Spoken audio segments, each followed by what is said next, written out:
Tira jabeessuuf nam tokkijjeesuun dhaga'am. Jaaleeran gameessaa waan itti darte qabdi. Waraanni faashistii Abiy Ahmed Oromiyaa keessatti bobbaafaman ilmaan Oromoo hidhuu fi ajjeesuu hojii idilee isaanii godhatanii itti fufanii jiru. Guyyaadheen gaddaa muddee 3/2022 godina Qellem Wallaggaa aanaa Hawwaa Galaan ganda Mojoo keessaa ganama toora sa'a 12 akka Empaarettiitti abbootii maatii kan ta'an obbo Daawit Buraayyuu, obbo Gammachuu Gobbuu fi Bonjaa Galataa kan jedhaman mana isaaniitii qabuun Daawit Buraayyuu bakka addaa Bookee jedhamuun gahuyyuu ajjeesan. Obbo Gammachuu Gobbuu fi obbo Bonjaa Galataa hanga gabaasni kun qindaa'etti maatii fi firoonni isaanii iyyaafatanis eessa akka geeffaman hin beekamin jiraachuu maddeen arraata biyyoolessa Oromiyaatti himan. Akka maddeen jedhanitti namoonni kun sadanuu abbaa maatii waan ta'aniif hojii dhuunfaa isaanii hojjechuun maatii isaanii jiraachisuu irraa kan hafe namoota siyaasa kam keessaa hin qabne ta'uu maddeen dabaluun ibsaniiru. Godina Wallaggaa aanaa Sibuu Sireet waraanni faashistii Abiy Ahmed dargaggoo tokko biifsuu haneessa yoo ijjeessan aanaa Nunnuqumbaa maanguddoo tokko ijjeessuun himam. Bal'inni isaatiif jaala caalu rooba. Ajjechaan waraana shoror keessaa Impaayera Itoophiyaan ilmaan Oromoo irratti Oromiyaa keessatti raawwataa jiru daran jabaatee itti fufuun ilmaan Oromoo addatti xiyyeeffachuun guyyaa gara guyyaatti lubbuu obbaasaa jira. Muddee 2022 jimaata darbe godina Baha Wallaggaa aanaa Sibuu Siree ganda Sondoo irraa dargaggoo Hirqiyuu Ijjiguu Caalii jedhamu qabuun guyyaa 3 dura gara magaalaa Cingii geessuun harkaa fi miilla isaa hidhuun erga mukatti fannisanii booda dararaa ulfaatoo dhala namaaf hin malle irraan ga'uun kanaanis du'uu dinnaan rasaasaan rukutuun bifa suukanneessaan lubbuu isaa baasan. Oduu wal fakkaatuun godina Baha Wallaggaa ona Nunnuqumbaa ganda Biriqaasitti muddee 2022 ganama irraa obbo Baqqalaa Tamasgeen nama jedhamu ilma keetu miseensa waraana bilisummaa Oromooti jechuun badii tokko malee ajjeesanii jiru. Gochi suukanneessaan kun irra deddeebiin Oromiyaa keessatti ilmaan Oromoo irratti raawwachaa jiruuf tokkummaan falmannee sirna nama nyaataa kana ofirraa darbine qe'ee keenya keessatti nagaa argachuu qabna kan jedhan jiraattota ona kana lamaaniiti. Godina Harargee Bahaa aanaa Malka Ballooti ilmaan Oromoo murtii tokko malee manidhaatti yeroo dheeraaf dararamaa jiraachuu jiraattoti himan. Jaal murteessa bantii dabalata qaba. Ilmaan Oromoo hidhuu akka tooftaa bulchiinsaatti kan itti fayyadamu sirni bilchiiginaa Oromiyaa bakkoota hedduutti ilmaan Oromoo adamsanii qabuun gaaffii tokko malee yeroo dheeraaf mana hidhaatti dararuu itti fufanii jiru. Godina Harargee Bahaa aanaa Malkaa Balloo keessatti ilmaan Oromoo irratti gochi kun jabaatee itti fufuun baay'inni namoota hidhamanii jiranii 107 ol yoo ta'u gaaffii tokko malee baatii 4 hanga waggaa tokkoof ji'a 6 olii mana hidhaatti gidirfamaa jiraachuu maddeen arraata biyyoolessa Oromiyaatti himaniiru. Ilmaan Oromoo hidhamanii jiran kunis halkanii fi guyyaa reebichi hammaataan irratti gaggeeffamuun murtii tokko malee mana hidhaa waajjira poolisii aanaa Malkaa Ballootti dararamuun rakkoo fayyaaf saaxilamaa jiru.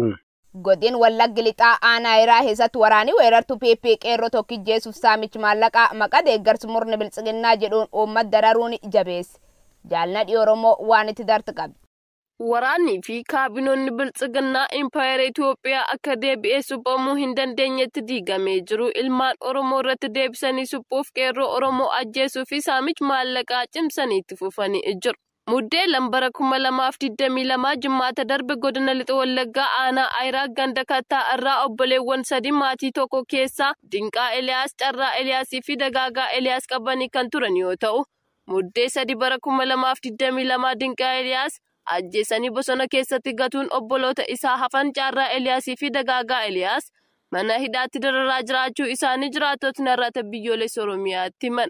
Oduu biraatiin godinuma Lixa Wallaggaa aanaa Ayiraa gandoota oonichaa hedduu keessatti maqaa deeggarsa murna bilchiginaa jedhuun uummata qaala'insa jireenyaan waxalamee ofiifuu waan nyaatee bulu dhabee jireenyi itti hadhaa'ee jiru. Mana namootaa irra deemuun maallaqa funaanuu fi kan hin qabnu jedhan hidhaa fi doorsisaa jiru. Biyya akkam jirtan dhageeffattootaaf daawwattoo keen kabajamoo nagaan keen Oromummaa laf jirtan maraatti sanaa dhaqqabu gabaasa tarkaanfii gootichi waraana bilisummaa Oromoo muddee 5 bara 2022 sanii dhiyeessa injifannoowwan boonsoof cululuqa waliin angalma Oromoo irreef gaachanni uummata Oromoo waraanni bilisummaa Oromoo zoonii giddugaleessaa tarkaanfii ilaalisa waraana weerartuu Abiy Ahmed irraa fudhate jabeessetti fufuun deendu'aaf madoon adabu beeksise. Abdiif gaaddisiisa Oromoo waraanni bilisummaa Oromoo tarkaanfii waraana weerartuu bilchiginaa Abiy Ahmed irraa fudhatetti fufuun waboon zoonii giddugaleessaa Lixa Shaggar keessochoo aanaa buna ginde barate bakkoo 3 olitti lol jajjabaa adeemsiseen Cibraan Risa Lagmogor Cibraan Meetta Bargaatiif Cibraan Jaarsoo waliin tarkaanfii waloo cimtu humni PP irraa fudhateen injifannoo boonsan goolabee jira. Lol qindaa cibraan sadeen taasiseen bakka addaa baddeessa jedhamuun loltoota PP 32 ijjeese 40 ol madoo dandammiin qabneeyyuu adab gammeeshatiin AKM 8 hidhannoo guutuu walii waraan PP lamjiraat harkaan qabee jira. Akkasumas magaal bitee cabsuun moona diinaa buqqisa heesaa baasuun ajaja dhibbaa dhimmi nageen aanaa buna gindabarati dirribanam jedhamuuf qaam dhimmi nageen nama qaasa dabalatee loltoota biltsiginnaa 40 ol ijjeesuun 25 madeessee jira. Qindoomin cibra sadeenitiin lol jajjaba taasifameen humni diinaa wal guurtee nam 400tiin man barumsi quncee buufattee jirtetti cabsuun 90 battalumaatti ijjeesuun 125 madoo dandammiin qabneen adabuu ajajaan zoonichaa beeksisee jira. Naannoo sunillee guutumaan guutuutti weerartoota irraa bilistochuun injifannoo culluqaan goolabee jira. Loli bilisummaaf walabummaa Oromiyaatiif taasifam jabaatee itti fuuf qawween cabne qawween bilisoom injifannoon uummata. Gumaacha gooticha waraana bilisummaa Oromoo dinagdeen tinnisuuf taasifame kan muddee 2022 isiniif dhiyeessa.